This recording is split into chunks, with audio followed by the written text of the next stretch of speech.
ఈ పసుపు గొమ్ము సంక్రాంతికి తీసుకొచ్చింది. చాలా మంది ఏం చేస్తారంటే ఎండబెట్టి డస్ట్బిన్ పారేస్తారు. నేనైతే యూజ్ చేస్తాను, టీ పెట్టుకొని తాగుతాను. ఈ చలికి ఈ దగ్గు పాడు ఏదన్నా ఉంటే కూడా నీట్ గా క్లియర్ అవుతుంది. దీంతో పాటు హనీ వేసుకొని కూడా సేమ్ జింజర్ టీ ఎలా పెట్టుకుంటాము సేమ్ అలాగే, కానీ నేనైతే దంచేసి వేస్తా. చాలా బాగుంటుంది, మీరు కూడా ట్రై చేయండి వేస్ట్ చేయకుండా. జస్ట్ ఊరికి అట్లా దంచితే చాలు. ఎంత బాగుంటుంది తెలుసా, కలరు చాలా బాగుంది.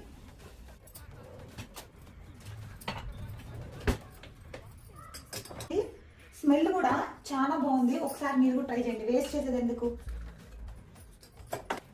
దీంతో హనీ కూడా వేసుకుంటే చాలా బాగుంటుంది. నిజంగా కోల్డ్ కాఫ్ అంతా వెళ్ళిపోతుంది ఇది కానీ తాగితే.